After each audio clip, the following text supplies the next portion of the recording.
Layanan kereta khusus petani dan pendaki ini banyak inovasi dalam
وصح.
Kemana kan di? Dari rumah. Hah? Keluar. Hmm? Dari rumah mau keluar. Nah, berpacar mana? Sama temanku. Eh, kita ini. Guri, apa mau goreng? Ya, dua mesin cuci.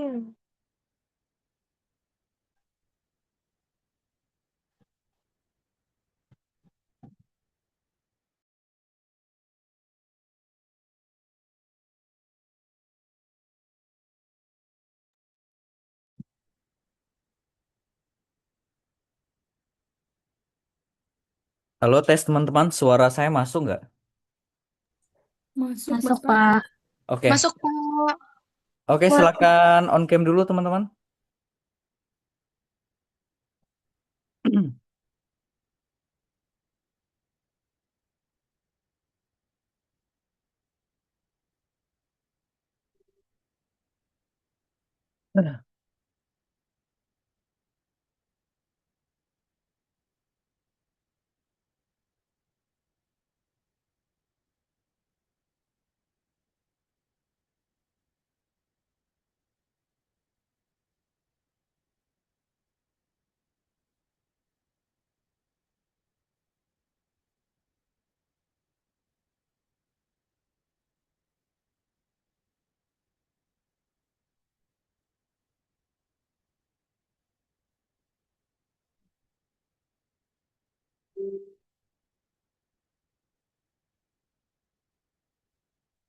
Oke, kita mulai ya.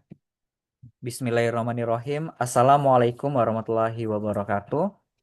Waalaikumsalam warahmatullahi Waalaikumsalam warahmatullahi wabarakatuh.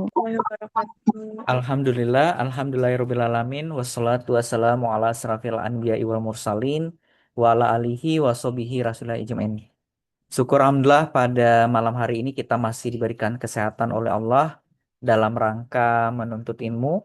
Dan tidak lupa pula selawat beriringan salam kita haturkan kepada Nabi besar kita, yakninya Nabi Muhammad Sallallahu Alaihi Wasallam.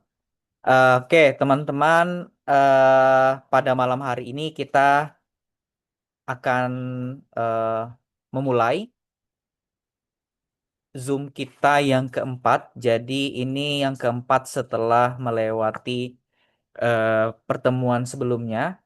Dan sekarang kita masuk setelah UTS gitu ya teman-teman ya. Dan teman-teman pribadi juga sudah melihat bagaimana hasilnya. Dan yang paling penting teman-teman ya, kalau bagi saya, selagi teman-teman bisa mengikuti prosedur, insya Allah nilainya bagus. Tetapi kan sayangnya teman-teman banyak yang nggak baca gitu ya, banyak yang nggak baca instruksi yang diberikan, sehingga ya itu berpengaruh kepada nilai yang diberikan. Ya, dan juga saya melihat teman-teman masih juga ya sampai per hari ini saya lihat ada juga yang konfirmasi pribadi gitu ya. Pak, ini tugas eh, masih bisa diperbaiki atau tidak gitu ya. Masih bisa dikirim atau tidak, UTS masih bisa atau tidak. Mohon maaf ya teman-teman, itu tidak bisa diperbaiki. Karena nilai itu sudah masuk ya. Kalau misalnya saya memperbaiki, otomatis perbaikan harus berlaku juga kepada seluruh mahasiswa gitu ya. Jadi supaya adil ya, mending tidak usah ya, karena kesempatan untuk tugas sendiri itu udah 3 kali perpanjangan saya berikan. Untuk UTS sendiri itu memang sampai tanggal 14 ya. Dan mau tidak mau ya saya harus segera memberikan penilaian dan pelaporan. Jadi kalau misalnya teman-teman merasa nilainya ada yang kurang, silakan Putus, ditingkatkan. Pak, maaf. Oh ya, Pak, maaf suaranya tadi nggak ada, Pak. Putus. oh Pak. putus ya. Iya, Pak. Oke, tadi sampai mana teman-teman? Perbaikan nilai, Pak. Baikan, Pak. Oh ya, jadi kalau misal ini nggak ada putus-putus lagi ya? Aman, Pak. Tidak ada, sekarang. Pak. Aman, Oke, Pak. aman ya. Nah, jadi tidak ada perbaikan nilai ya teman-teman ya. Jadi perbaikan nilai untuk tugas maupun UTS itu tidak ada ya. Jadi saya berharap teman-teman bisa maksimalkan di keaktifan ya, dimaksimalkan di pembelajaran-pembelajaran setelahnya gitu ya. Terutama untuk poin UAS itu cukup tinggi teman-teman ya. Jadi silakan dimaksimalkan di situ. Nah, mengingat kalau saya memberikan kesempatan satu orang mahasiswa perbaikan, itu tentu juga harus berlaku kepada mahasiswa yang lain. Gitu ya teman-teman ya. Jadi mohon maaf gitu ya. Eh, mohon maaf ya. Perbaikan terhadap UAS, terhadap UTS maupun UAS, maupun tugas itu tidak ada. Ya. Nah, pada hari ini kita akan masuk ke pembelajaran kita ya terkait dengan probabilitas dan juga teori keputusan. Dan ini teori pembelajaran yang cukup panjang ya, tetapi akan saya kemas dalam waktu yang singkat ya, karena pembelajaran kita itu murninya adalah pembelajaran mandiri ya, karena teman-teman untuk video conference itu kan sebenarnya tidak diwajibkan ya, walaupun dari dosennya dikasih kebijakan 7 kali video conference gitu ya. Nah, bagi teman-teman sendiri itu tidak diwajibkan. Namun walaupun begitu, saya berharap teman-teman bisa ya memahami materi-materi kita pada hari ini. Nah, oke, sampai di sini dulu deh. Ada yang mau ditanyakan dulu nggak teman-teman? Cukup, Bapak. Cukup ya. Jadi Baik, Bapak. jadi nggak ada yang merasa dirugikan masalah nilai ya, merasa oh ini tidak adil ya. Eh, saya pastikan teman-teman ya, nilai yang saya berikan itu sudah saya berikan sesuai dengan kemampuannya teman-teman ya. Bahkan ya teman-teman, sekalipun teman-teman tidak mengikuti instruksi, itu 50 udah saya kasih ya. Nah, harusnya teman-teman ke depannya nanti lebih lebih ini ya, tolong dibaca instruksi itu teman-teman ya. Namanya kita statistik kan nggak mungkin ya diketik ya. Ya, jadi jangan diketik. Ke depannya nanti kalau ada tugas lain, tulis tangan ya, tulis tangan. Baik, Pak. Oke, teman-teman. Nah, hari ini kita akan belajar tentang probabilitas ya.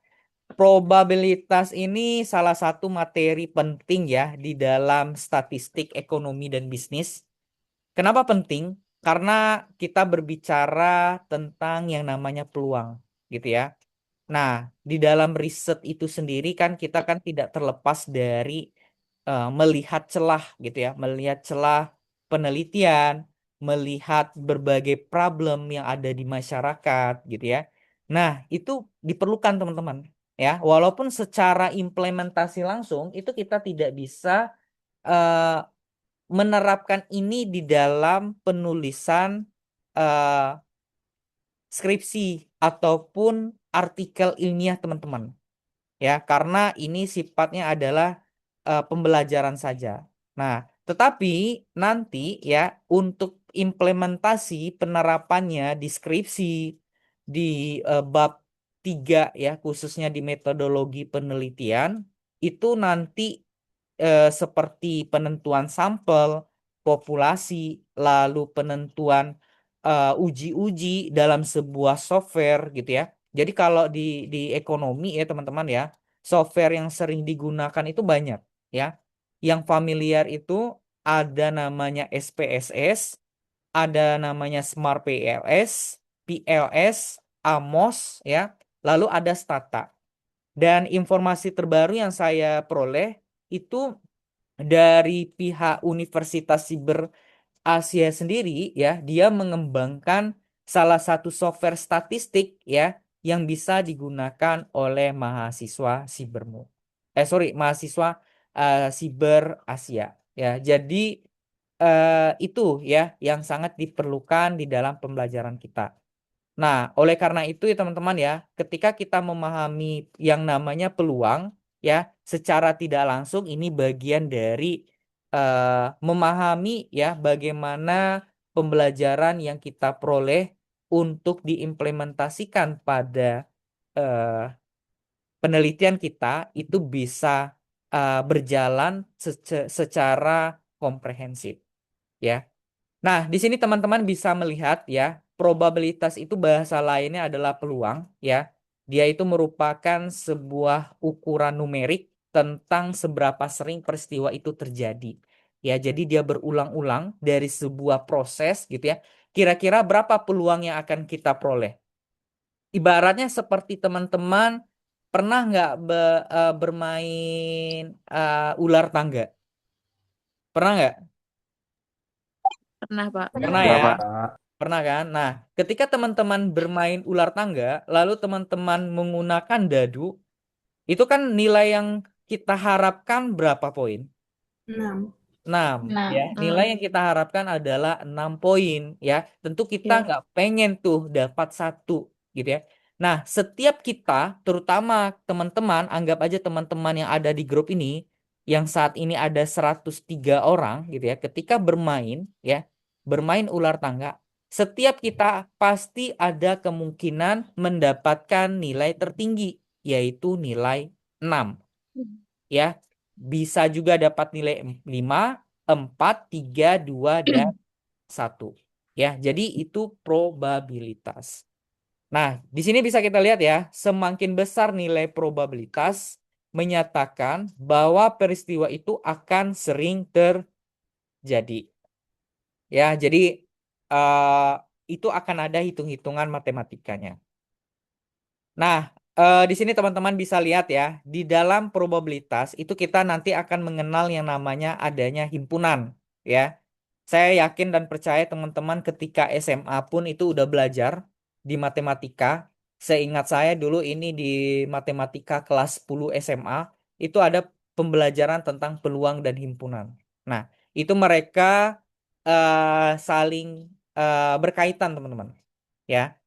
Di sini kita bisa lihat bahwasanya komponen yang berhubungan dengan himpunan itu pertama ada eksperimen, ya. Eksperimen itu apa? Eksperimen itu adalah proses pengumpulan data dari sebuah fenomena yang memperlihatkan variasi pada hasilnya, ya. Jadi ibaratnya seperti ini, teman-teman.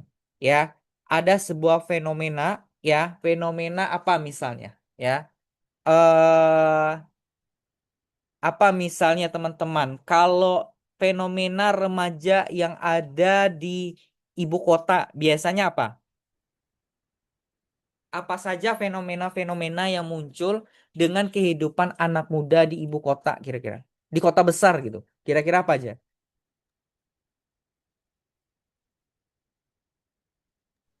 Halo? Lifestyle, Pak.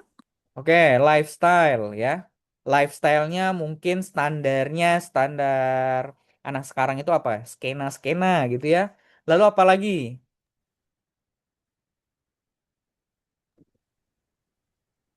Apa lagi? Penggunaan transportasi bisa, Pak. Kenapa? Pe- Gimana? Penggunaan transportasi? Maksudnya bagaimana ini? Maksudnya seperti apa?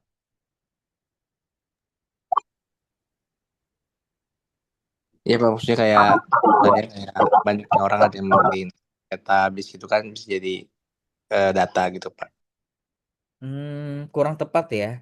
Jadi ini kan pertanyaannya adalah fenomena apa yang sering terjadi ya oleh anak-anak muda di kota besar ya.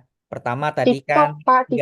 gaya-gaya sering mengikuti gaya berpakaian, lifestyle-nya tinggi gitu ya. Kalau anak-anak di kampung kan boro-boro mereka mikirin gaya berpakaian gitu ya. Yang kedua Jalan sosial apa? Kenakalan. Selain Kopi shop, Pak. ya, TikTok, Pak. Ya, yang ada jalan suka viral, Pak. Joget anak-anak, kalau anak-anak di kota besar biasanya pada suka tuh nongkrong di kopi shop, Iya, di kopi shop. ya. Jadi pada ini, pada update ya, berbagai kopi shop yang ada di kota itu pada tahu. Lalu yang ketiga apa biasanya? FOMO, Pak. FOMO, FOMO apa ini? FOMO apanya? Ya ini Kalau ya, ada teman FOMO langsung kayak ikutin. di Blok M gitu ya, ada makanan baru ya, pada datang gitu ya, pada cobain gitu ya. Nah, apalagi? Banyak kan? Nah, itu kan sebuah fenomena-fenomena yang ada di lingkungan kalangan anak muda di kota besar. Nah, itu kan menjadi sebuah eksperimen ya, eksperimen bagi untuk penelitian-penelitian sosial biasanya. Nah, dengan berbagai variasi-variasi tadi, itu kita bisa memetakan kira-kira ya apa yang perlu dibuat nih, kira-kira dibuat untuk menghasilkan eh, melihat kondisi karakteristik anak muda di kota besar, apalagi yang bisa kita buat gitu ya, supaya kita bisa menghasilkan cuan. Nah, ini dari perspektifnya si eh, seorang ekonom ya untuk memperoleh pendapatan gitu ya, dan berbagai hal. Itu salah satunya. Nah, selanjutnya ada ruang sampel ya. Ruang sampel itu adalah kumpulan dari seluruh kemungkinan hasil yang didapatkan dari suatu eksperimen yang dilambangkan dengan S, ya. Lalu ada peristiwa atau event atau kejadian, itu adalah kumpulan dari hasil-hasil dasar yang digolongkan oleh suatu ciri tertentu.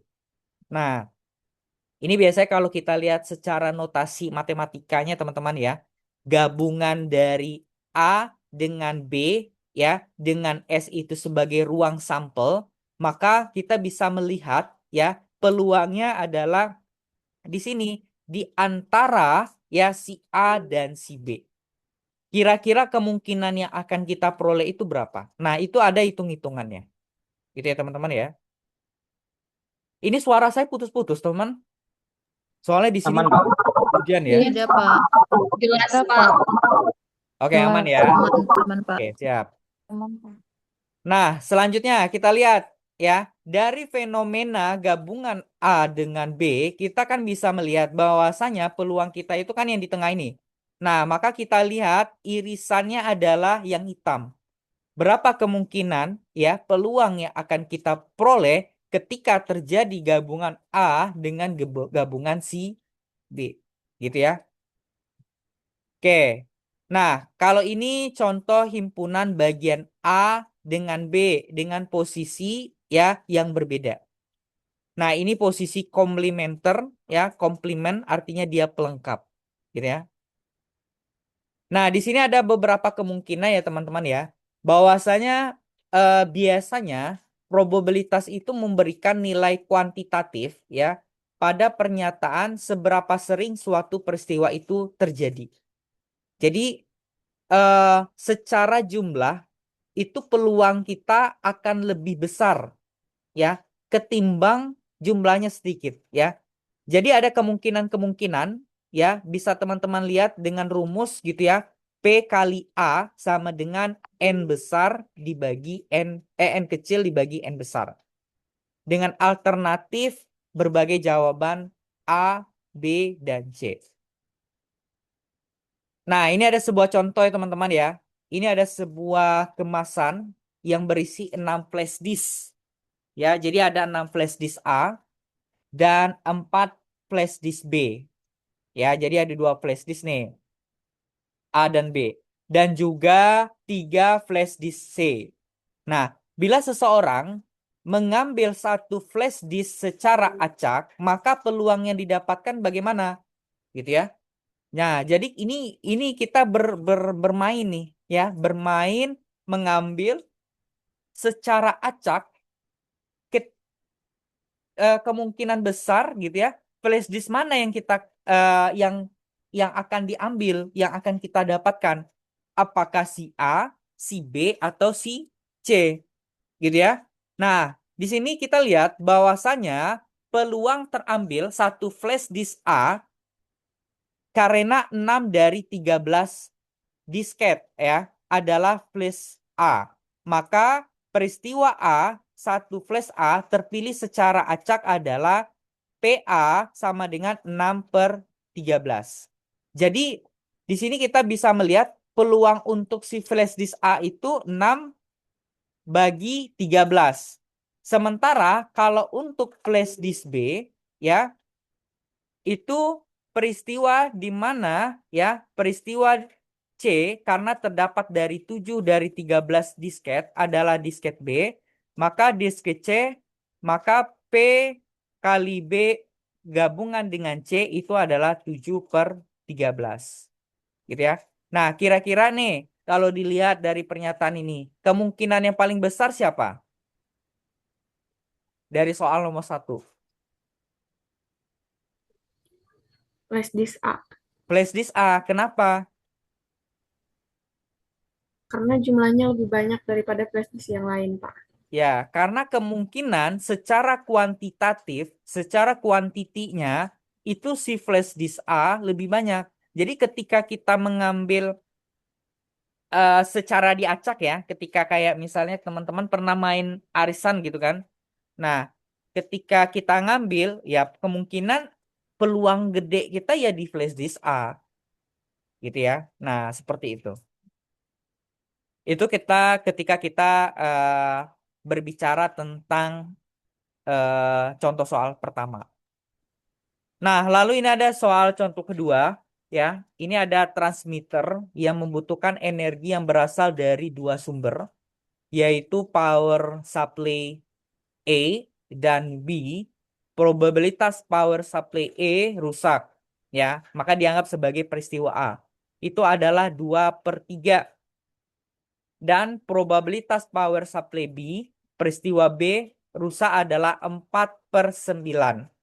Nah, bila probabilitas kedua sumber itu rusak adalah 1/4, maka probabilitas paling sedikit satu sumber rusak adalah, nah ini ya rumusnya. Artinya gabungan antara power supply A dan B, ya, maka P kali A tadi berapa? 2/3, ya. P kali B berapa? 4/9, ya. Dan gabungan PA dan B itu adalah 1/4. Nah, jadi kemungkinan-kemungkinan yang kita peroleh adalah seperti ini, ya. Itu kalau contoh ada penggabungan dua probabilitas. Nah, selanjutnya, bila probabilitas peristiwa komputer A, B, C, dan D rusak, di mana masing-masingnya adalah si A itu probabilitasnya itu adalah 0,09, si B itu adalah 0,015, dan si C 0,21, dan di si D adalah 0,23. Berapa peluang salah satu dari keempat komputer akan rusak? Nah, kira-kira menurut teman-teman bagaimana nih? Kira-kira yang mana?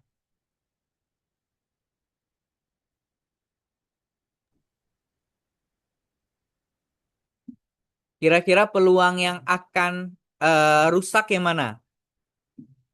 Kan mereka udah ngasih peluang nih, ya kan?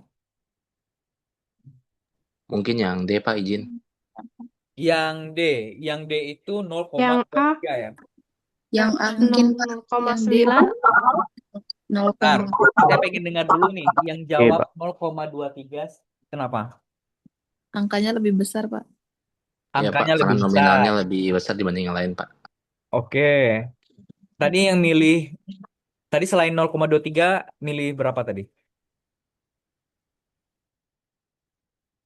Tadi kayaknya ada milih 0,09 ya? Iya, tadi kayaknya ada, Pak. Oke, kenapa 0,09? Alasannya kenapa? Karena paling kecil Paling kecil. angkanya. Kenapa? Nggak ada alasan lain nih.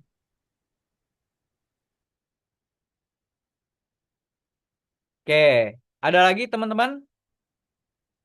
Oke, sorry teman-teman. Ini suara saya berisi nggak ya? Masuk suara hujan nggak sih? Jelas Pak suaranya. Tidak Jelas, Pak, Pak. jelas. Enggak, Pak. Oh, Clear. jelas Pak. ya? Oke, siap. Oke, kita lihat ya teman-teman ya. Ya, kenapa? Yaudah, kita coba lihat kira-kira yang mana. Ya. Nah, di sini kita bisa lihat ya, bahwasanya ya nilai, oh dia nggak buat pembahasan ya.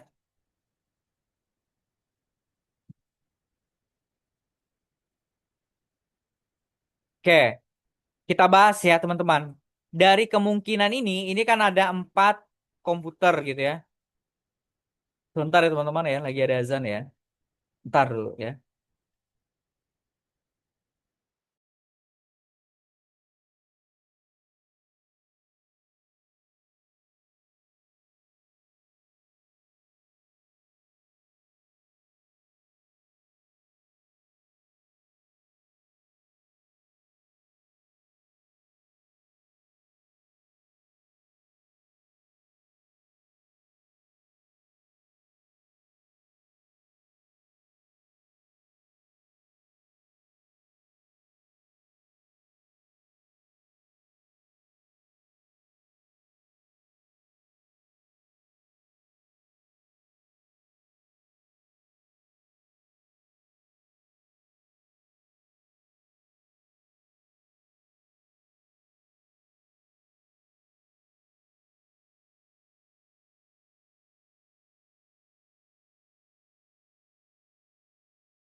Oke, teman-teman, kita mulai lagi ya. Oke. Nah, Baik, Pak. jadi teman-teman, dari 4 kemungkinan ini gitu ya, kira-kira ya komputer mana yang bukan komputer mana, kira-kira dari 4 peluang ini gitu ya, berapa tingkat peluang komputer ini rusak ya. Nah, di sini ternyata belum ada jawabannya, maka bisa kita buat teman-teman ya, eh sorry ya, bisa kita buat diketahui gitu ya, diketahui ya. Ini mohon maaf ya teman-teman ya, agak kaku karena saya lupa bawa apa namanya untuk coret-coret itu ya. Karena ini saya lagi di Indonesia ya. Nah, biasa pakai coret yang biasa saya gunakan. Nah, kita di sini bisa kita lihat ya, peluang komputer A ya. Peluang komputer A itu adalah itu tidak rusak adalah sama dengan 1 kurang berapa tadi? 0,09. Artinya berapa? 0,91. Lalu B ya. Kemungkinannya berapa? 1 dikurang 0,015 ya. Nanti kalau tulisan kurang jelas tanya aja ya. Artinya dapatnya 985. 0,985 ya. Lalu ya C.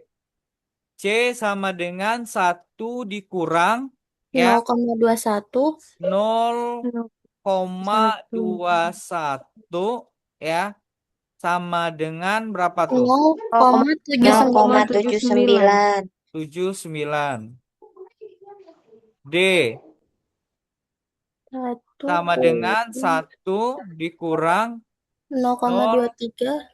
0,23 sama dengan 0,77.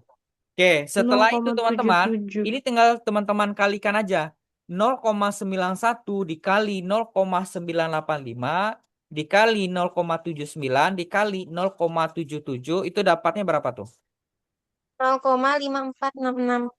0,5466. 0,5456. 5452. 66. Oh, 6. Bukan 0,5449 ya. 0,54525. Pokoknya 3 belakang koma deh. 0, berapa? 0,54525. Oke, 54525.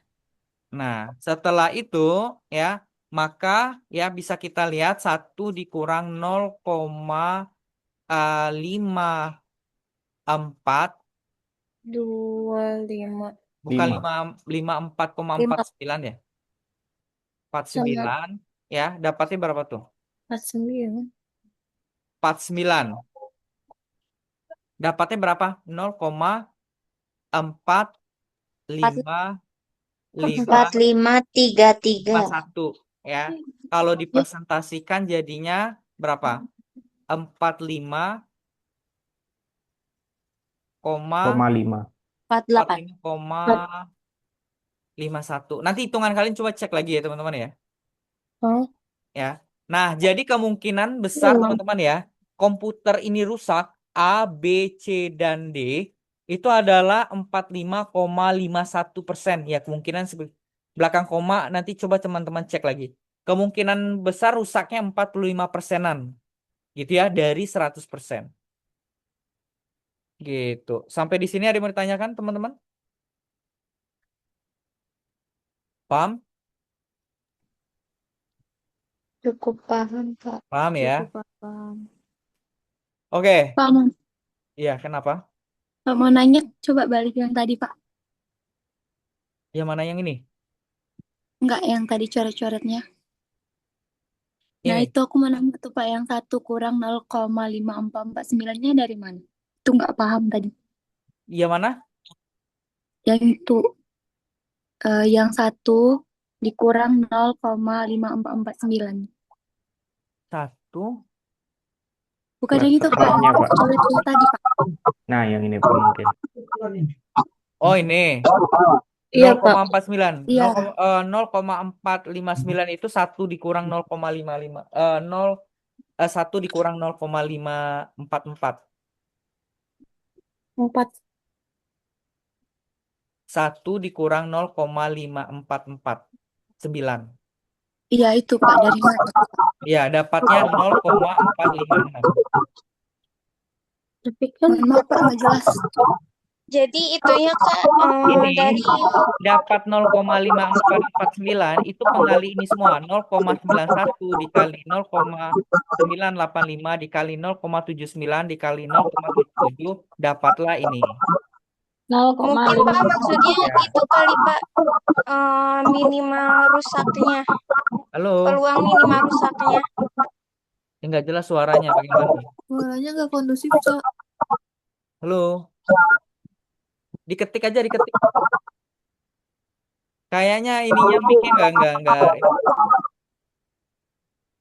bisa di unmute nggak suaranya? Siapa ini? Lo tes. Suaranya mental, Pak, mungkin. Halo, ini siapa ini? Giswa atau siapa? Desti. Giswa, Pak, yang mental. Giswa, tolong di unmute suaranya ya. Oke.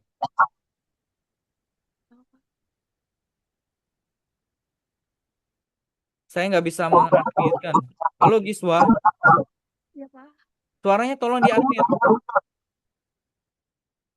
Halo. Oke. Tes. Sudah Pak. Oke. Nah, jadi teman-teman, ini kan 0,5449 ini kan pengali ini semua nih dapatnya. Ya. Maka lalu baru dikurang dengan 1. Ya.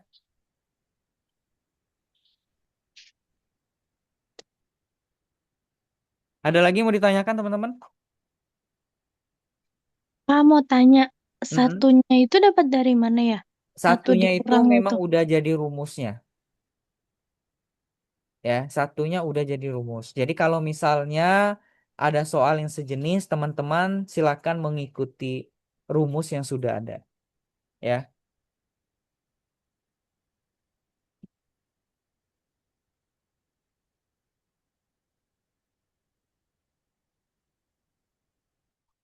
Oke. Di sini bisa dilihat nih, ada yang komentar. Mungkin yang dimaksud Karista dari mana 1 kurang 0,549. Ya, itu kan 0,449 kan udah dapet ya. Dari penggali dari semua komputer A, B, C, dan D. Nah, setelah itu baru dikurang. Makanya dapatnya adalah 0,459. Nah, kita kali dengan 100, kita jadikan desimal. Maka dapatlah 45%. 45%-an. Kemungkinan komputer A, B, C, dan D itu rusak. Gitu teman-teman. Oke, kita lanjut ya. Iya. Nah, selanjutnya teman-teman di sini kita bisa lihat probabilitas bersyarat. Gitu ya. Probabilitas bersyarat itu apa teman-teman? Itu adalah suatu peristiwa A di mana seringkali harus dimodifikasi. Jadi ada proses perubahan bila ada informasi bahwa terdapat peristiwa B yang berkaitan dengan peristiwa A tersebut telah terjadi sebelumnya. Jadi di sini bisa kita lihat ya, ada peristiwa B yang menyebabkan mereka harus berubah, gitu ya. Nah, perubahan nilai probabilitas ini ya, di mana peristiwa A bila diketahui bahwa peristiwa B telah terjadi disebut sebagai probabilitas bersyarat, ya. Nah, probabilitas bersyarat A bila diketahui B terjadi dan dinotasikan dengan P ya, A dengan B. Jadi notasinya seperti ini teman-teman. Ya, ada seperti garis pembatas. Jadi dia bisa berubah teman-teman ya. Kalau misalnya ada hal yang menyebabkan dia bagian dari probabilitas bersyarat. Nah, teman-teman bisa lihat rumus yang bisa digunakan adalah seperti yang terlihat. ya. Nah, kita coba lihat selanjutnya. Nah, ini bisa digunakan ya. Rumus finalnya adalah seperti ini. P ya bersyarat B sama dengan P kali B, P A bersyarat B ya. Nah, ini dinyatakan sebagai aturan perkalian di mana bila terdapat A, B, dan C, maka sesuai dengan aturan perkalian dia dibuat seperti ini. Ya, teman-teman bisa lihat P kali A1 ya, A2, A3, dan A keberapa. Ya, lalu nanti P A1 dikali P A2 ya, bersyarat A1, P A3 bersyarat A1, dan seterusnya. Nah, di sini apabila terdapat suatu kondisi di mana probabilitas P kali A per B maka bernilai sama dengan PA. Maka dalam hal ini peristiwa B tidak mempunyai pengaruh terhadap terjadinya peristiwa A. Sehingga P kali B per A itu bisa diasumsikan itu PB. Atau P A per B itu diasumsikan PA. Ya, kurang lebih seperti itu. Nah, ini juga ada kondisi-kondisi yang lain kondisi di mana peristiwa yang saling bebas atau biasa kita kenal dengan independen, ya.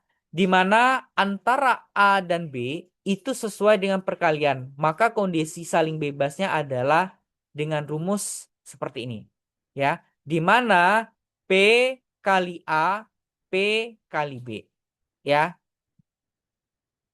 Nah, kita lihat langsung ke contoh saja teman-teman. Ini ada sebuah contoh di mana ada ruang sampel yang menyatakan populasi media penyimpanan data. Ya, jadi ini ada disket dan CD. Kalau di zaman sekarang kan nggak ada lagi disket ya teman-teman ya. Ini karena contoh lama dia pakai disket dan CD. Teman-teman pada tahu disket ya? Pada tahu nggak disket? Tahu. Tahu Iya, ya? Pak. Ini media penyimpanan lama gitu ya. Nah, lalu ada CD ya. Kalau CD ini saya nggak tahu ya kalau di zaman sekarang apakah masih digunakan atau tidak. Tapi setahu saya orang udah pakai flash disk ya teman-teman ya. Nah, jadi ini kondisinya adalah media penyimpanan disket dan CD di mana suatu kantor tertentu ya. Anggap aja kantor A. Nah, media penyimpanan data tersebut dikelompokkan dengan kondisinya sebagai berikut. Nah, jadi di sini ada dua barang CD dan disket. Nah, dari sini bisa teman-teman lihat kondisi yang baik itu secara total ada 600. Rusak ada 300 dan totalnya adalah 90. Artinya kondisi yang baik lumayan banyak ya teman-teman ya. Nah, setelah itu diadakan audit ya. Jadi ada audit dari kantor gitu ya untuk mengetahui kondisi media penyimpanan data tersebut ya. Dengan cara mengambil sampel secara acak pada kotak media penyimpanan. Jadi si audit ini teman-teman, dia nggak mungkin ya, dia cek satu persatu ya. Nggak mungkin kan dia cek 900 gitu kan. Tentu kan dia cek secara random. Ya kan? Dia cek secara random. Dan pertanyaannya adalah, bila media yang terpilih ternyata mempunyai kondisi baik, berapakah peluang yang terpilih itu media CD? Jadi yang ditanyakan adalah, kira-kira kalau misalnya si audit itu ya dia ngambil gitu, berapa peluang kita untuk mengambil penyimpanan yang CD, gitu ya? Maka bisa kita jawab ya, bila M sama dengan CD yang terpilih, E sama dengan kondisi yang terpilih baik, maka rumusnya adalah PM PM E bagi PE, maka 460 ya, 460 datangnya dari mana teman-teman? Dari CD yang baik. CD ya, CD yang Baik. baik ya. Kondisi Dibagi CD yang baik. Dibagi berapa? 900. 900 itu dari mana? Dari total Jumlah seluruh total media keseluruhan. penyimpanan, baik yang rusak maupun yang bagus. Nah, setelah itu ya, kalau misalnya begitu 460 dibagi 900 berapa tuh? Berapa tuh kira-kira? Coba buka kalkulatornya teman-teman. 0,51. 0,511111. 0,51. Kalau dijadikan desimal 51%. Anggap aja lah ya. Nah, selanjutnya PE sama dengan 600 dibagi 900. Nah, ini udah diketahui semua. Maka ketika kita menggunakan rumus yang panjang tadi ya, yang panjang tadi ya, maka kita bisa menjadikan 60 dibagi 900 ya. 60 itu datangnya dari mana kira-kira teman-teman? Oh, sorry. 460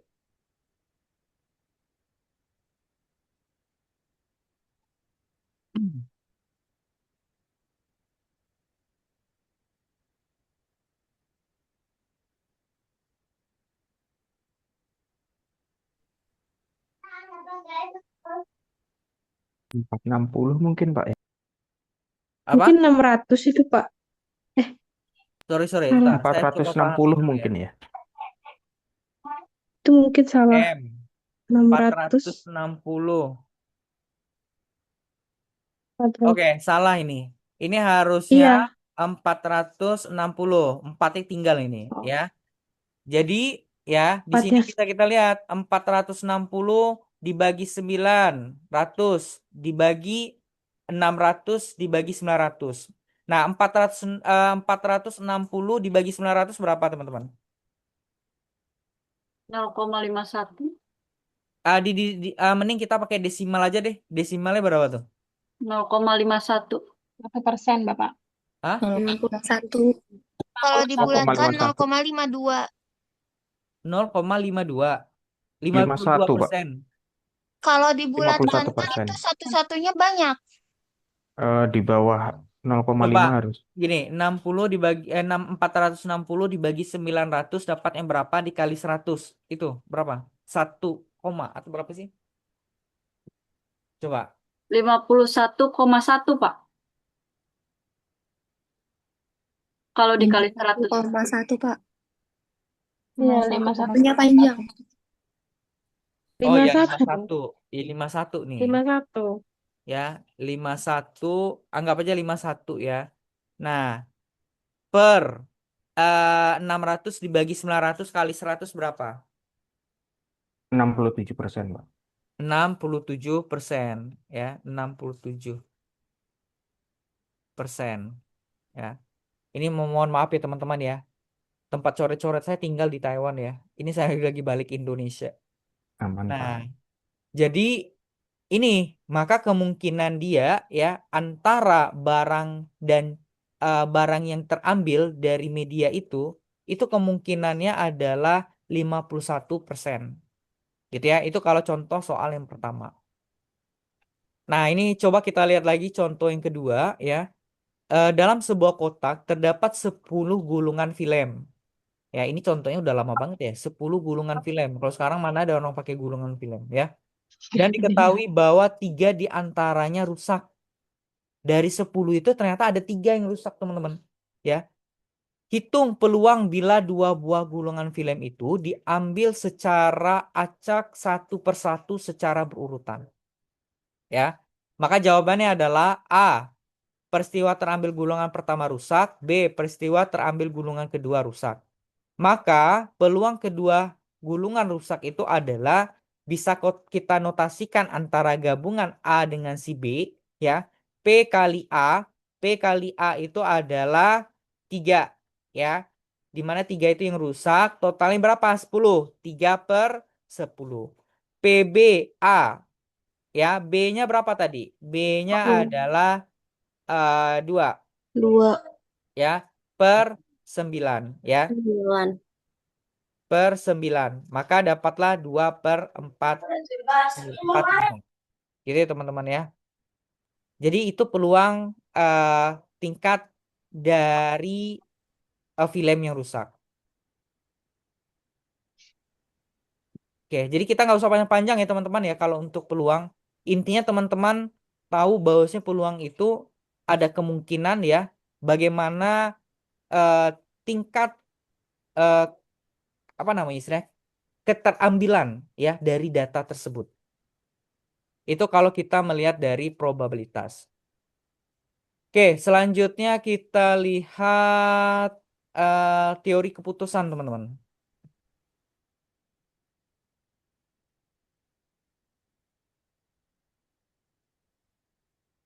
Oke, ini ada teori keputusan. Nah, jadi teman-teman, kenapa teori tadi kan kita udah bahas tentang probabilitas. Probabilitas itu adalah kemungkinan-kemungkinan yang terjadi dalam suatu fenomena. Gitu ya. Nah, lalu kenapa teori keputusan itu menjadi saling berhubungan? Jadi gini teman-teman, ketika teman-teman dihadapkan dengan berbagai peluang, dengan berbagai kemungkinan, lalu kemungkinan itu kira-kira mana yang terjadi ya, yang akan terjadi di dalam sebuah alur kehidupan, anggap saja seperti itu. Kira-kira keputusan terbaik itu seperti apa? Gitu ya. Nah, kalau di dalam manajemen teman-teman ya, di dalam manajemen itu teman-teman nanti akan mempelajari materi Putus, Pak. khusus. Kiranya Bapak putus. mau putus tadi, Pak. Oh, sampai mana tadi? Sampai mana? Bila mana mengambil keputusan itu bilang tadi udah hilang suaranya, Pak. Oke, saya ulang lagi ya teman-teman ya. Ini kan kita di pertemuan ke-9, dia kan saling berhubungan ya, probabilitas dengan teori keputusan. Tadi probabilitas itu apa? Peluang kan? Peluang terhadap kemungkinan-kemungkinan yang terjadi dalam suatu fenomena. Nah, karena ini adalah materi yang sangat penting, yang nanti berhubungan dengan metodologi penelitian, tentu ya kita perlu memahami bahwasanya ya probabilitas ini dari sekian banyak pilihan itu akan mempengaruhi keputusan kita. Gitu ya. Kenapa? Karena di dalam kehidupan sehari-hari ya, di dalam berbagai keputusan yang terjadi di dalam kehidupan kita, itu tidak semua peluang yang ada itu perlu kita ambil. Ya, jadi kita ambil yang benar-benar butuh dengan kita. Gitu ya. Nah, di dalam ekonomi ya, nanti teman-teman di semester berapa gitu ya, kalau di saya dulu ya di manajemen di semester ke-6 ada namanya teori pengambilan keputusan gitu ya. Nah, itu akan spesifik teman-teman mempelajari gitu ya. Contoh nih ya, misal nih teman-teman seorang pengusaha, teman-teman pengen buka nih usaha teman-teman, pengen mengembangkan usaha teman-teman, pengen ekspansi gitu ya. Nah, teman-teman sudah melakukan analisis, teman-teman sudah melihat probabilitasnya, peluangnya gitu ya. Anggap saja nih, teman-teman sudah buka selama ini usaha teman-teman itu sudah banyak outletnya di Jawa gitu ya. Lalu teman-teman menganalisis, melihat, menghitung, usaha kita ini bisa nih dibuka di Pulau Sumatera. Gitu ya, bisa dibuka di Pulau Sumatera. Ya. Nah, ketika kalian membuka usaha itu di Pulau Sumatera, akan ada keputusan-keputusan yang akan teman-teman lakukan. Apa saja?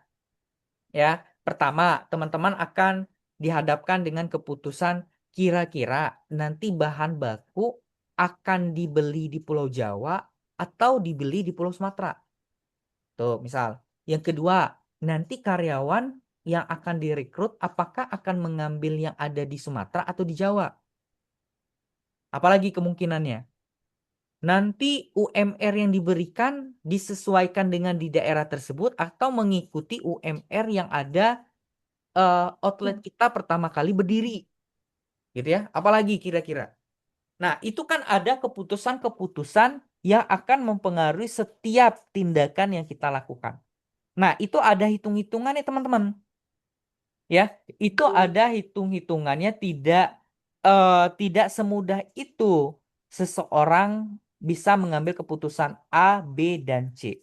Ya, nanti detailnya nanti teman-teman bisa belajar di dalam teori pengambilan keputusan.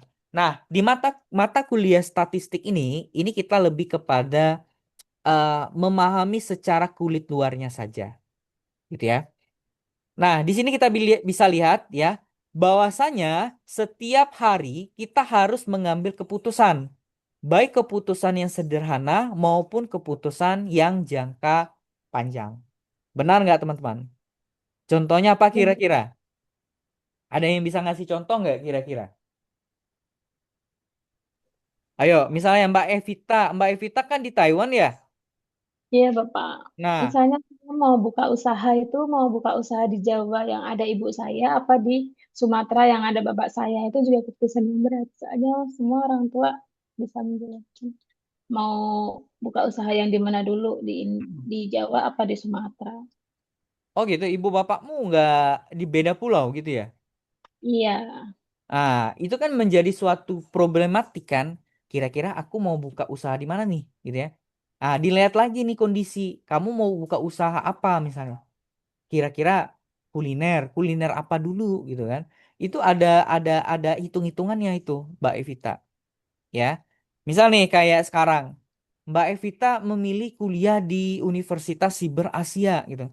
Tentu kan Mbak Evita udah punya apa ya, punya alasan tersendiri kenapa perlu kuliah di Siber Asia, kenapa nggak kuliah di UT gitu kan? UT kan juga ada. Kan soalnya kan iya, kalau di Taiwan kan anak UT juga banyak ya, iya. ya kan? Bahkan kemarin sempat daftar MT juga, Oh, tapi tempat daftar juga. Kenapa iya. nggak dilanjutin?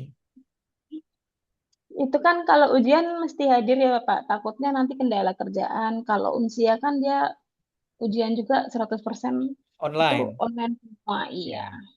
gitu kan. Tentu kan punya ada alasan tertentu ya. Kalau itu kan kita bisa melihat alasannya dari berbagai eh, Kebutuhan kita. bentuk-bentuk yang terjadi dan kebutuhan kita. Nah, tetapi kalau kita berbicara di dalam bisnis itu ada hitung-hitungannya sendiri, gitu ya. Jadi ini secara sederhana kita bisa lihat bahwasanya setiap keputusan itu ada keputusan jangka panjang maupun keputusan jangka pendek. Kayak Mbak Evita sekarang jauh-jauh merantau ke Taiwan, tujuannya apa? Tujuan adalah untuk mengumpulkan uang, ya, untuk kehidupan di jangka panjang. Nggak mungkin kan Mbak Evita lama-lama di Taiwan, pasti kan mikir aku kan akan balik juga ke Indonesia, akan apa namanya ya, akan buat usaha juga di Indonesia, gitu kan kurang lebih seperti itu. Mungkin ada contoh lain nggak dari kehidupan teman-teman? Sebelum kita masuk ke pembahasan selanjutnya,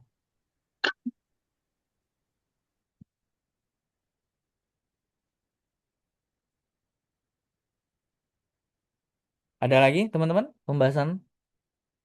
Nggak ada? Oke, kita lanjutin ya. Nah, di sini bisa kita lihat bahwasanya teori yang mengembangkan dari pengambilan keputusan itu, teman-teman, itu kan sebenarnya ranahnya ranah statistik.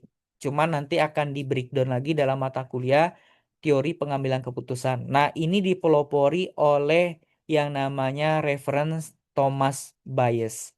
Nah, jadi beliaulah yang mengemukakan itu, teman-teman, dan melahirkan teori-teori pengambilan keputusan. Nah, di dalam keputusan itu, teman-teman, biasanya yang sering terjadi adalah kepastian, ya. Lalu ada juga risiko, ada juga ketidakpastian dan konflik. Jadi, certainty, risk, uncertainty, dan konflik itu merupakan sesuatu yang sering terjadi di dalam kehidupan kita, teman-teman. Ya, nah, baik kehidupan, baik dalam berbisnis, ya, ketidakpastian, kepastian, resiko, konflik itu akan sering terjadi, ya. Maka dia merupakan suatu indikator, ya, di dalam pengambilan keputusan kita, ya. Kayak tadi, ada yang mau cerita nggak, misalnya teman-teman yang lain? Misalnya apa ya? apa ya? Teman-teman baru selesai kuliah, misalnya orang mana, misalnya orang Sumatera, merantau ke Pulau Jawa dengan tujuan supaya mendapatkan pekerjaan yang bagus gitu ya. Itu kan suatu keputusan. Keputusan itu dilahirkan karena apa? Karena empat hal ini. Karena apa? Kepastian. Karena teman-teman melihat nih, ya, dengan hidup di kota, ya, dengan hidup di kota ada kepastian teman-teman bisa mendapatkan pekerjaan yang bagus. Lalu kita lihat analisis resiko. Ya, resikonya apa? Teman-teman akan berjauhan dengan ibu bapak, dengan keluarga. Apa? Resikonya apa lagi? Teman-teman harus belajar beradaptasi ya dengan lingkungan baru dan lain sebagainya. Lalu apalagi ketidakpastian. Apa ketidakpastian ini teman-teman? Teman-teman udah merantau di Jakarta. Nggak ada yang bisa memastikan teman-teman mendapatkan pekerjaan A, B, dan C. Yang bisa teman-teman lakukan apa? Mengimprove diri, memberikan performa terbaik. Ya, nggak ada orang yang bisa memastikan teman-teman bisa dapat gaji 10 juta atau 2 digit. Ya, nggak ada. Arti kan itu sesuatu yang apa? Uncertainty, sesuatu yang tidak Pastikan, tidak bisa dipastikan. dipastikan. Oke, selanjutnya konflik.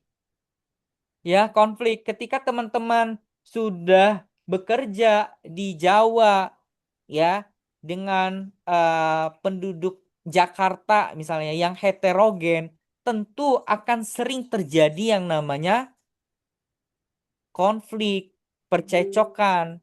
Percecokan itu terjadi karena apa lagi? Ya biasa karena terjadi adanya budaya, biasanya karena ada agama, apalagi banyak hal teman-teman ya. Karena yang tinggal di Jakarta itu kan heterogen, gitu ya. Nah, itu semualah yang mempengaruhi berbagai keputusan-keputusan kita ya di dalam memilih.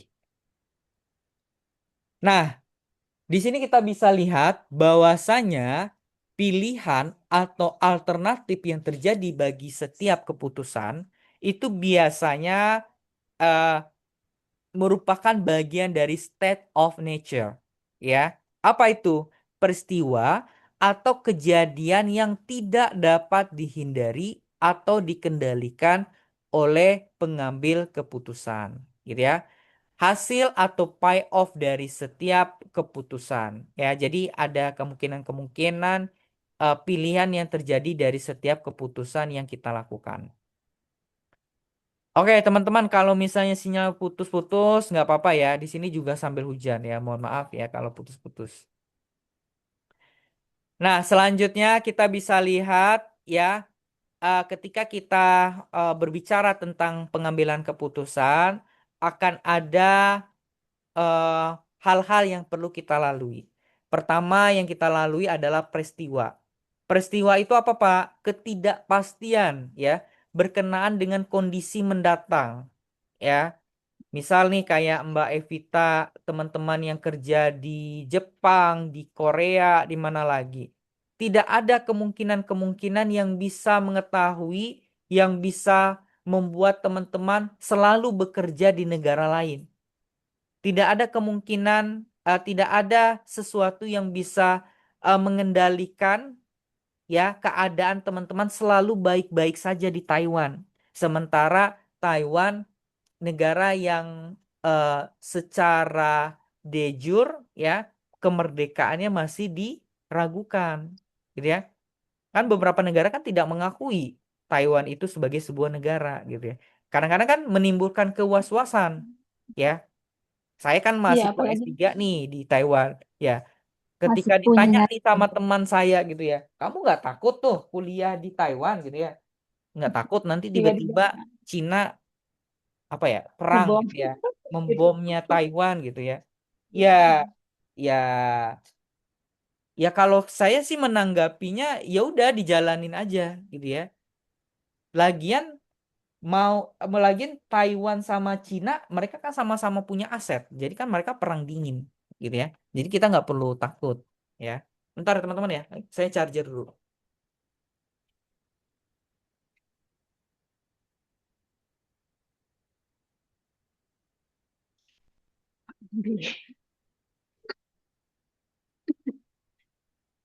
Oke, jadi di sini kita bisa lihat ya bahwasanya pengambilan keputusan tidak mempunyai kendali terhadap kondisi mendatang gitu ya. Jadi teman-teman kita yang memilih bekerja di luar negeri, teman-teman mencari cuan di luar negeri, saya yang kuliah di luar negeri, itu tidak ada kemungkinan kondisi itu akan selalu baik-baik saja atau buruk-buruk selalu, itu nggak ada gitu ya. Jadi mau nggak mau kita akan selalu dihadapkan kepada kondisi harus berani mengambil yang namanya keputusan. Ya, seperti itu. Nah, setelah keputusan itu kita lihat berdasarkan peristiwa, akan ada yang namanya tindakan. Tindakan itu apa? Tindakan itu adalah suatu dua atau lebih alternatif yang dihadapi pengambil keputusan. Ya, di mana pengambil keputusan harus mengevaluasi alternatif dan memilih alternatif dengan kriteria tertentu. Ya. Lalu hasilnya atau payoff-nya yang diharapkan itu apa? Nah, karena kita sifatnya anak ekonomi, tentu kan yang diharapkan apa? Laba, impas, atau break even point, atau titik pulang pokok, atau bahasa orang pasarnya apa? Modalnya Bahasa balik, orang pasarnya apa? Ya untung. balik modal. Minimal, kan untung udah ada nih. Tapi ini ada impas, break even point, titik pulang pokok, atau bahasa lainnya apa? Minimal Impas.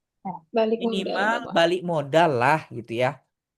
Ya, minimal balik modal. Jadi setiap bisnis itu ya minimal balik modal. Jadi dibilang laba enggak, dibilang rugi enggak, ya harapannya adalah impas. Gitu ya teman-teman ya. Oke, nggak apa-apa teman-teman ya. Nanti kalau misalnya teman-teman mau nonton ulangannya boleh silakan. Yang penting teman-teman pelajari saja nanti. Oke, kita lihat. Nah, keputusan dalam suasana berisiko ya. Bagaimana langkah-langkah dalam pengambilan keputusan? Pertama, ya, mengidentifikasi berbagai macam alternatif yang ada ya, yang ada dalam sebuah keputusan, apakah itu dia layak atau tidak ya. Jadi kita identifikasi dulu nih, dia layak atau enggak. Lalu yang kedua, kita menduga. Kalau menduga itu bahasanya apa, teman-teman? Menduga, praduga. Artinya apa? Hipotesis ya. Ya. Nah, probabilitas terhadap setiap alternatif yang ada. Jadi kita menduga nih, oh ini hasilnya nanti akan baik nih, ini enggak gitu ya. Yang ketiga, menyusun hasil ya, payoff untuk semua alternatif yang ada. Lalu yang keempat adalah mengambil keputusan berdasarkan hasil yang baik. Nah, di sini kita bisa lihat nih, ada rumus expected value. Jadi apa? Nilai yang kita perkirakan itu berapa dari setiap resiko yang terjadi. Nah, maka namanya adalah expected value, ya. Expected value atau EV sama dengan payoff. Payoff itu apa? Hasil dikali probabilitas suatu peristiwa. Nah, ini ada contoh EV. Ini contohnya apa kira-kira teman-teman? Contohnya apa ini?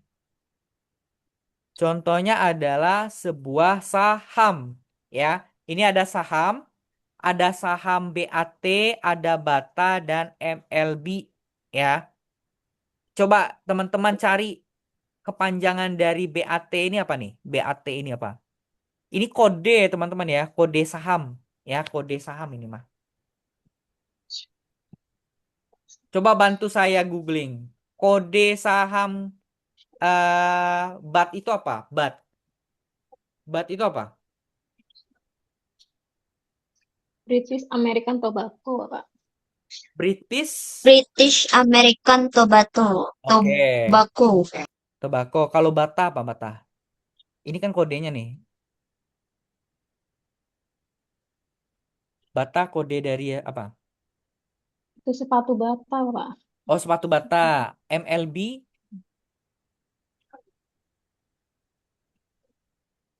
Multi Bintang Indonesia.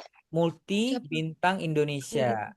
Ya. Nah, Jadi di sini ada 3 saham ya, ada 3 kode saham. Jadi biasanya teman-teman kalau sebuah perhitungan supaya lebih efektif, dia buatnya dalam bentuk kode-kode perusahaan saja ya, atau kode saham. Nah, dari 3 kode saham ini, dia mengklasifikasikan kalau baik itu probabilitasnya adalah 0, probabilitasnya itu adalah 0,5. Kalau buruk itu juga 0,5. Artinya kan 50%, 50%. Ya. Nah, di sini dia udah dapat datanya bahwasanya untuk BAT itu adalah 444,4. Bata itu adalah 1 jutaan. MLB itu 1.487. Kalau kondisi buruk itu adalah si BAT itu 277, Bata 162, dan MLB 61,667. Nah, karena kita diminta menghitung si EV ya, EV itu rumusnya adalah pi of kali probabilitas suatu peristiwa atau nilai dikali probabilitas suatu peristiwa, maka di sini kita bisa lihat ya. Nah, pi of-nya berapa? Pi of-nya itu yang ini. Nilainya ini. Nah, ini pi of semua ya. Lalu apalagi? Probabilitasnya mana? Probabilitasnya ini. Ya, kemungkinannya berapa? 0,5, 0,5. Baiknya 0,5, buruknya 0,5. Artinya sama-sama ya. Nah, maka tinggal kita kalikan aja ya. 44 dikali 0,5 ditambah 277,77 kali 0,85. Nah, itu nilai EV-nya. Berapa nilainya? Coba dihitung teman-teman. Yuk. Coba dihitung berapa? Saya nggak pakai kalkulator ya. Kemarin kan saya udah bilang ke teman-teman pakai kalkulator saintifik. Udah pada beli ya? Udah. Udah. Hasilnya 222,222 ditambah 138,889 hasilnya 361,11. 2 di belakang koma aja deh, nggak usah panjang-panjang banget. Berapa hasil akhirnya aja? Ini setelah kalian hitung berapa nih? Hasil akhirnya 361,11. 361 361 11. 11. Oke. Nah, lalu yang kedua bata berapa bata? 其中有个杂役烧烤手艺不错，能给学生整了。 Bata berapa?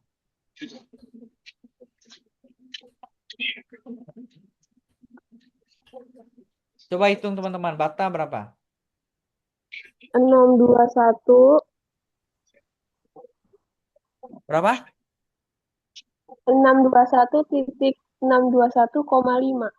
621, koma, Titik 62. itu koma ya? Titik 62. Oh, titik apa di sininya Pak?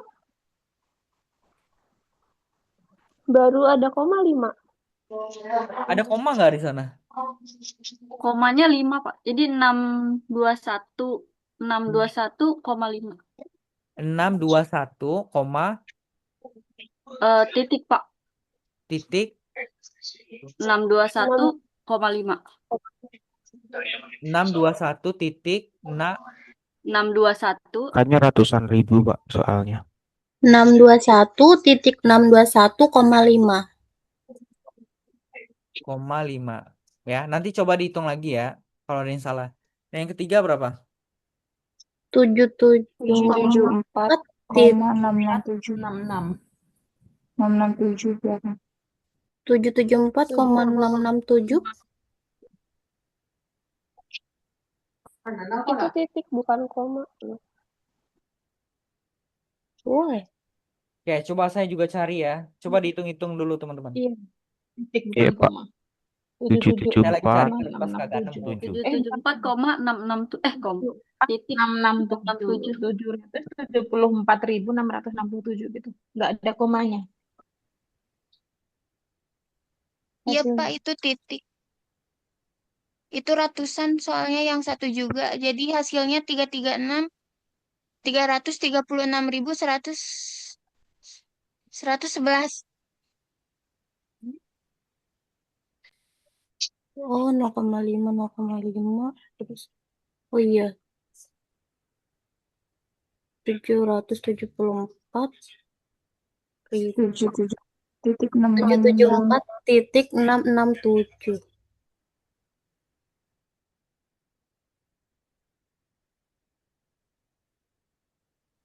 31,57. Oh, ini dalam yang ini dalam ratusan teman-teman. Yang bata ini 621, 621,5. Jadi ini salah, kirain saya. Jadi ini yang benar tuh kayak ini nih. 621,5 ya, 0,5. Nah, Artino yang bat ini berapa nih bat? Yang bat udah benar Nah, belum? yang itu 336. Yang 361,111. Kurang satu aja belakangnya, Pak. Oh, oke. 361 titik 361,111. ya Betul, Pak. Oke. Kalau yang ini, yang MLB 774 titik 667. 700 titik. 74.667. Oh ya, sekian lah ya. Oke, teman-teman udah paham lah ya. Nah, nanti tolong disesuaikan teman-teman. Nah, jadi ini nilai EV-nya ya, nilai expected value-nya berapa. Nah, jadi berdasarkan nilai EV, maka keputusan yang terbaik adalah membeli saham yang mana? Yang mana yang tertinggi dari si BAT, BATA, MLB, yang mana yang paling tinggi? MLBI, Pak. MLBI. Ya, jadi yang paling tinggi adalah si MLBI. Kenapa? Karena dia memiliki nilai expected value-nya yang tertinggi. Gitu ya. Sampai sini ada yang mau ditanyakan nggak? Paham. Paham ya? Mudah lah ya teman-teman ya. Oke, selanjutnya ada istilah expected of opportunity loss ya, atau EOL. Nah, jadi EOL ini apa? Metode lain dari pengambilan keputusan selain EV. Nah, EOL ini mempunyai prinsip meminimumkan kerugian. Jadi dia meminimalisir kerugian yang terjadi. Karena apa? Karena ada pemilihan, bukan keputusan terbaik. Ya, hasil yang terbaik dari setiap kejadian diberikan nilai 0. Sedangkan untuk hasil yang lain adalah selisih antara nilai terbaik dengan nilai hasil pada peristiwa tersebut. Maka rumus dari EOL adalah opportunity loss ya, kali probabilitas suatu peristiwa. Oke, kita lihat contohnya ya. Nah, ini contohnya masih yang tadi ya teman-teman ya, masih soal yang tadi, yang si BAT, BATA, dan MLB. Nah, maka kita bisa lihat nih, menggunakan rumus tadi ya, maka ya bisa kita lihat bahwasanya di sini ya, OL-nya ya, OL yang baik itu berapa? Ya, di sini ada OL yang baik dan OL yang buruk. Nah, di sini kita bisa lihat 1.487 ya 667 dikurang 444 ya, itu dapatnya adalah 1.043.223 ya. Itu kalau yang OL yang baik di Sibat. Nah, lalu kalau untuk si BATA ya itu adalah 1.487 dikurang dengan 1.081.081. Maka dapatlah 406.586. Nah, si OL yang baik kenapa 0 kira-kira teman-teman? Kenapa 0? Soalnya 1.487.667 dikurangin nilai MLB-nya itu Pak 1.487.667 jadi nol. Betul, karena kan dia dengan dirinya sendiri kan, ya kan? Makanya dapatnya 0 ya. Oke. Nah, selanjutnya kalau OL yang buruk, ya kalau OL yang buruk gimana dapatnya? Kenapa dapat 0?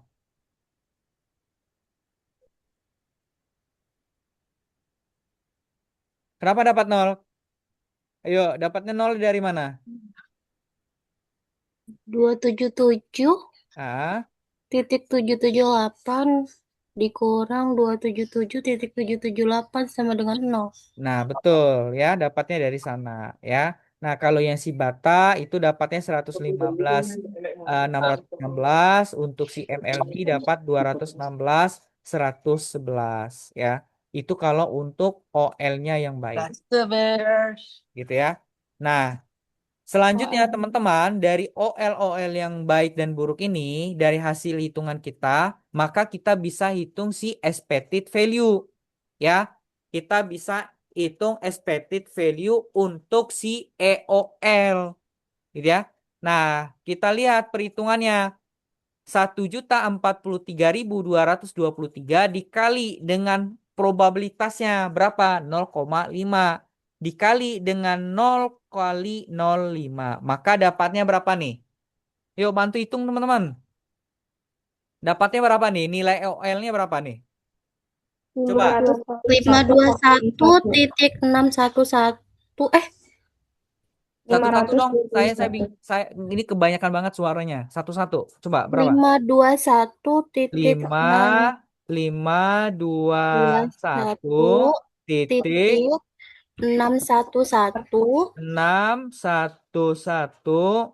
koma 5. Oke, itu yang si Bat. Nah, untuk si Bata berapa? Gantian. Untuk si Bata.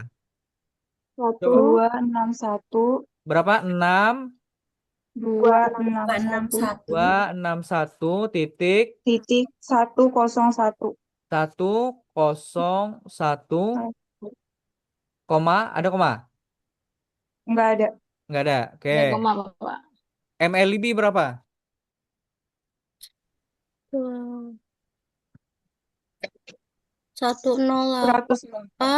168 maaf Pak, 108 berapa? 108 titik 055 055,5. Koma 5. Oke, jadi berdasarkan perhitungan COL, maka keputusan terbaik adalah kita memilih yang mana? Kita ambil yang terendah. MLBI, Pak. MLB Pak. MLB ya. Kenapa MLB? Karena nilai EOL-nya yang paling kecil. Gitu ya. Sampai di sini ada mau tanyain nggak?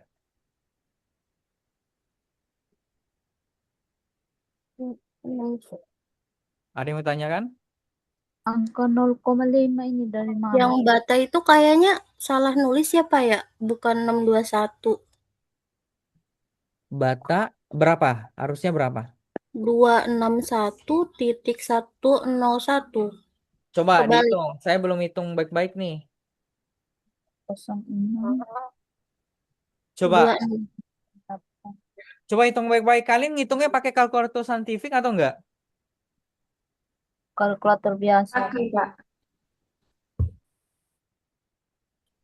406,223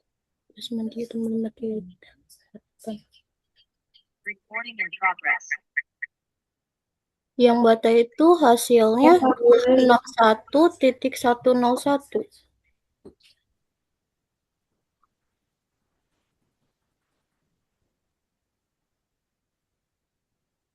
Berapa dapatnya Bata? 261 101 101. Oke, ganti-gantian. Suaranya gabung nih. Berapa? 261 261 titik 101. titik 101. 101. Ya, tapi kan masih gedean si MLB kan? Iya. Mm-mm. Kecil, Pak. Gede. Iya, gedean. iya masih kecilin si MLB kan? Iya. Iya. Ya. Sorry. Oke, paham ya teman-teman ya? Jadi jangan tanyakan ini satu dapat mana ya dari perhitungan kita sebelumnya tadi. Oke, ada lagi mau ditanyakan? Nggak ada. Oke, kalau nggak ada selanjutnya expected value of perfect information. atau EFPI. Nah, ini apa lagi nih? Ya. Jadi, ya setiap keputusan itu tidak harus tetap setiap saat, ya. Di mana keputusan dapat berubah untuk mengambil kesempatan yang terbaik. Nah, pada kasus harga saham, ya, pada kasus harga saham, ntar teman-teman.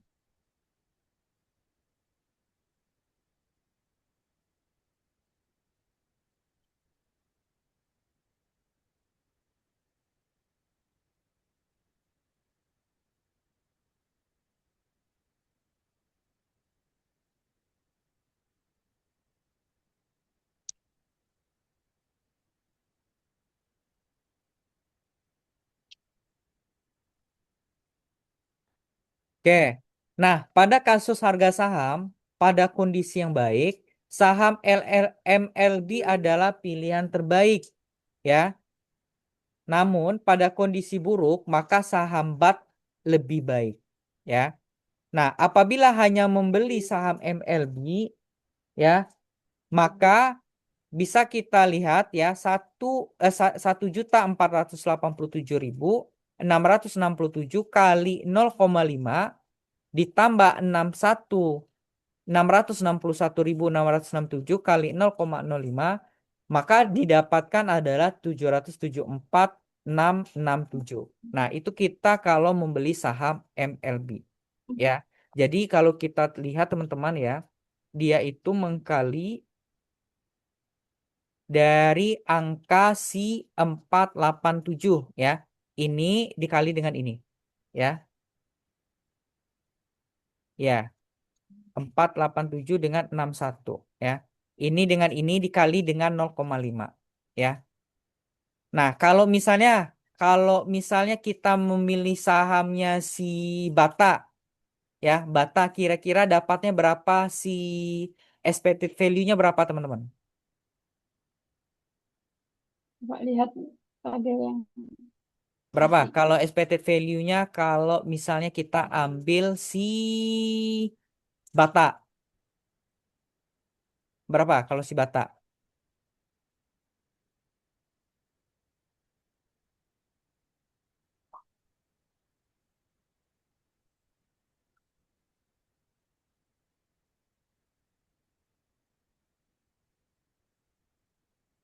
621,5. Dari mana datangnya? Bentar deh, Pak. Dapatnya dari mana? 1081 Hmm. 081 dikali 0,5 ditambah 162162 dikali 0,5. Dapatnya berapa?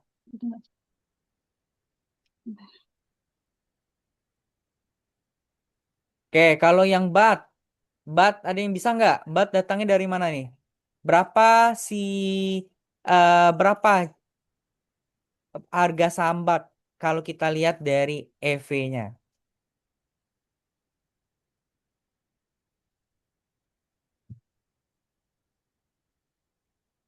Yuk, berapa teman-teman? Karena tadi 621,5. Berapa dapatnya kalau Mbak Evita, Bata? 621,5. Oke, ya. Nah, kalau yang BAT ada yang nggak bisa cariin yang BAT? Dapat BAT berapa? Kalau BAT artinya kan si ini ya, 444 dikali 0,5, ya. Dikalikan dengan berapa? Ditambah dengan 778 dikali 0,5, ya. Sekian dapatnya. Oke, pada tahu ya, udah pada bisa. Itu kalau misalnya teman-teman mencari menggunakan expected value of perfect information. Nah, di sini apabila keputusan berubah dengan adanya info dari yang sempurna dengan memilih harga saham MLB dan BAT, maka bisa kita lihat EFIF-nya adalah 822, ya. Nah, nilai EF lebih tinggi dari EF dengan selisih adalah 822 dikurang 722, maka dapatlah 108. Ya. Dan ini nilai menjadi sebuah informasi, ya. Namanya saja kan tadi adalah expected value of perfect information. Artinya berapa nilai yang diprediksi untuk memberikan informasi yang terbaik. Nah, nilai informasi ini menunjukkan bahwa informasi yang tepat itu berharga, ya, dan menjadi peluang pekerjaan seperti apa? Seperti pialang, analisis pasar, dan lain sebagainya. Oke, selanjutnya teman-teman, ini teman-teman bisa melihat ada beberapa keputusan dalam ketidakpastian, di mana kondisi ketidakpastian ini yang dicirikan dengan informasi yang tidak sempurna dan tidak ada probabilitas dari suatu peristiwa. Nah, ada beberapa cara ya teman-teman ya. Ada caranya menggunakan replace, ada maximin, ya maximin, dan maximax, Harwich, dan regret. Nah, ini apa nih? Kita lihat satu persatu. Ya. Pertama, kalau replace itu apa? Probabilitas semua kejadian sama. Dan hasil perkalian antara hasil dan probabilitas tertinggi adalah keputusan terbaik. Jadi hasil perkalian ya antara hasil dan probabilitas yang tertinggi. Kalau maximin apa? Keputusan yang didasarkan pada kondisi pesimis atau mencari nilai maksimum pada kondisi pesimis. Lalu ada maximax, ya, keputusan didasarkan pada kondisi optimum dan mencari nilai maksimumnya, gitu ya. Lalu ada kriteria Hurwitz, itu adalah keputusan yang didasarkan pada perkalian hasil dan koefisien optimisme, di mana koefisien ini merupakan perpaduan antara optimis dan pesimis. Lalu yang terakhir adalah kriteria minimax, ya minimax regret, di mana keputusan ini didasarkan pada nilai regret minimum, di mana nilai regret diperoleh dari nilai OL, ya, yang dari hitungan kita yang pertama pada setiap kondisi dan dipilih yang maksimum. Nah, ini kita lihat ya, ini dari contoh yang tadi juga, di mana ada perusahaan BAT, Bata, dan MLB. Dan di sini teman-teman bisa melihat ada kondisi perekonomian. Nah, jadi dari kondisi perekonomian itu terbagi dari 3, ada boom, ada normal, dan ada krisis. Nah, jadi ketika terjadi kondisi boom, kita bisa melihat ya berapa komposisi BAT-nya, Bata, dan MLB-nya berapa.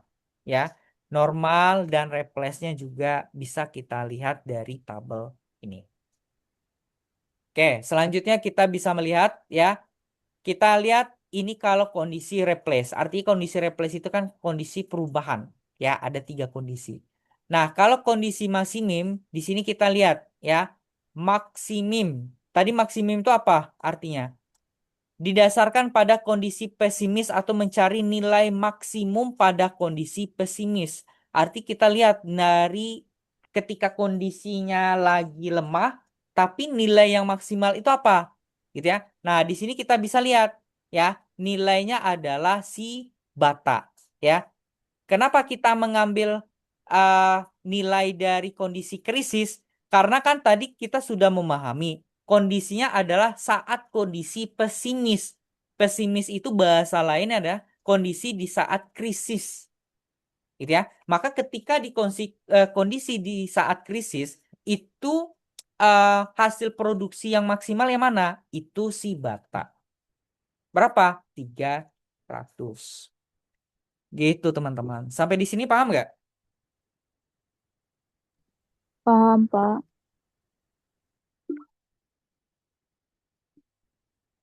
Oke, ini kondisi maksimak ya, maksimak. Maksimak tadi itu apa artinya? Maksimak itu adalah kondisi optimum. Artinya kan kondisi yang maksimal. Jadi kondisinya sangat bagus gitu ya. Maka dia mencari nilai maksimum. Nah, kalau dari 3 kondisi ini, kondisi maksimumnya mana? Boom, normal, atau siapa? Atau si 300. krisis. Yang mana? Bata. Boom. Boom. Boom, gitu kan? Nah, kalau dilihat dari sini, dari kondisi seboom, maka yang bagus apa? MLBI. MLBI, gitu ya. Oke, selanjutnya Hurwitz. Hurwitz ini adalah kondisi di mana koefisien optimum, ya, itu yang dinotasikan dengan A, dan koefisien pesimisme yang dinotasikan dengan A 1 kurang A. Nah, di sini kita bisa lihat bahwasanya koefisien ini dapat diperoleh melalui hasil penelitian atau pendekatan relatif dari data tertentu. Contoh, dari koefisien optimisme didasarkan pada probabilitas terjadinya kondisi boom dibandingkan dengan kondisi krisis, ya, dari 3 kondisi tadi, gitu ya. Nah, berdasarkan ketiga kondisi itu diperoleh koefisien optimisme sebesar 0,63, ya. Didatangkan dari mana? Ya, dari 1 dikurang 0,63. Maka dapatlah 0,37. Jadi ini dia diasumsikan saja, teman-teman, ya. Walaupun kalau kita lihat ya dari contoh tabelnya kan nggak ada ya angkanya, gitu ya. Nah, di sini kita bisa lihat ya, kalau lihat dari kondisi tersebut ya, eh, nilai AV-nya berapa, teman-teman? AV tadi rumusnya sama kayak tadi. Kira-kira berapa nilai AV-nya, teman-teman? Mana AV yang paling bagus kalau lihat dari kondisi ini? AV tadi rumusnya ini nih. Pi off kali probabilitas suatu peristiwa. Ya, pi off dikali probabilitas suatu peristiwa. Nah, karena dia nggak ada eh,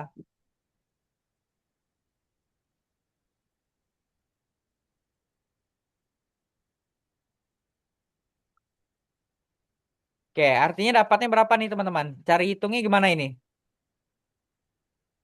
Artinya cara hitungnya adalah 180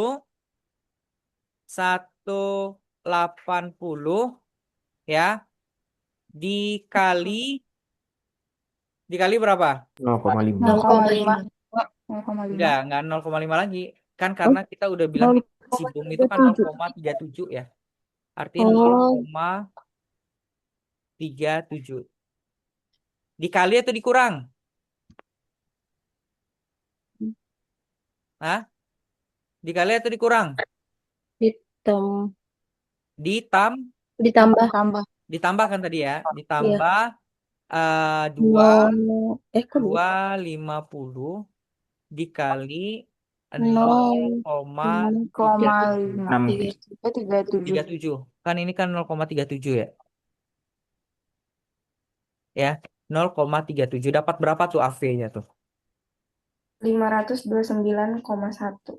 Berapa? 529,1.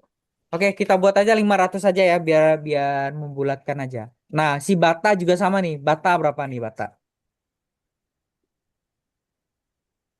Bata berapa? Bata sama ya, 2000 dikali 0,37 ditambah 300 kali 0,37. Berapa bata? 851. tak boleh lihat, Pak. 800 ya? 851. Ya, kita bulatkan aja lah 800 saja. Nah, MLB berapa? MLB. Berapa MLB?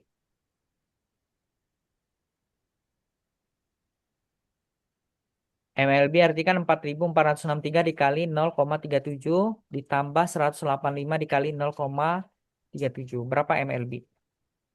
1.719,76. Oh, artinya dia paling gede ya. 1 Ya. juta aja nih, 1 Iya, jutaan Pak. ya. Artinya EV-nya untuk keputusan terbaiknya ketika kita menggunakan si Hurwitz itu adalah si MLBI lagi gitu ya.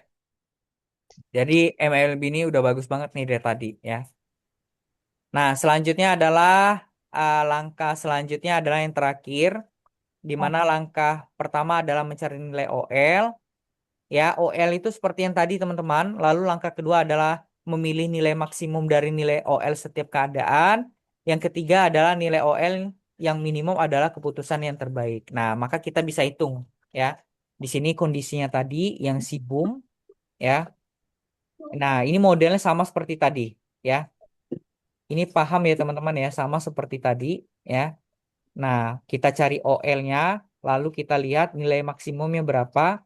Nah, nilai maksimumnya berapa? Nah, di sini bisa kita lihat ya bahwasanya kriteria kriteria minimum regret-nya yaitu memilih saham dari nilai regret terendah berapa? MLBI 115 ya, itu dari si MLBI. Oke, ini pohon keputusan. Oke.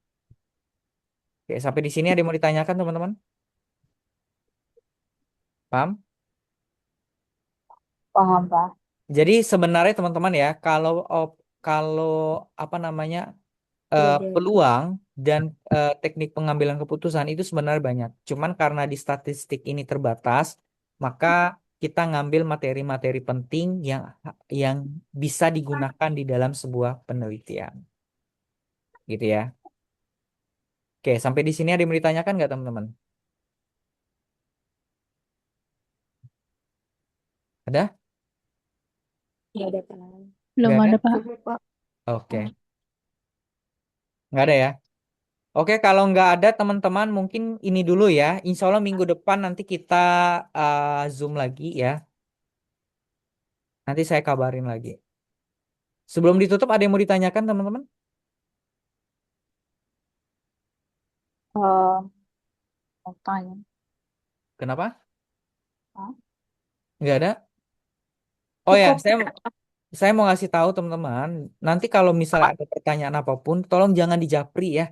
Jadi tanyanya tolong di grup aja. Jadi teman-teman yang lain jadi pada tahu ya. Kalau tanyanya di mana di Japri, otomatis kan teman-teman lain juga nggak tahu informasi yang diberikan. Gitu ya. Oke teman-teman, kalau Oke, Pak. tidak ada mungkin kita tutup dulu ya. Jadi tolong dikerjakan tugasnya, tolong dipelajari materinya. Kalau misalnya teman-teman tidak puas dengan tugas yang diberikan, tidak puas dengan UTS yang diberikan, teman-teman jangan risau. Ya, tolong tingkatkan pada keaktifan, tingkatkan pada nilai UAS nanti. Ya, jadi jangan dirisau. Harapan saya teman-teman bisa lulus semua. Ya, bisa lulus mata kuliah statistik, ekonomi dan bisnis ini tanpa ada persyaratan. Itu ya teman-teman ya. Ya, Pak. Oke teman-teman, kalau tidak ada mungkin itu saja ya pertemuan kita pada hari ini. Ya, terlebih dan terkurang saya mohon maaf. Dan saya akhiri. Wabillahi taufik wal hidayah. Wassalamualaikum warahmatullahi wabarakatuh. Waalaikumsalam warahmatullahi warahmatullahi wabarakatuh. Waalaikumsalam warahmatullahi Terima wabarakatuh. kasih, Bapak. Makasih Ya, Bapak. sama-sama. Makasih, Terima Pak. kasih teman-teman ya. Terima kasih, Pak.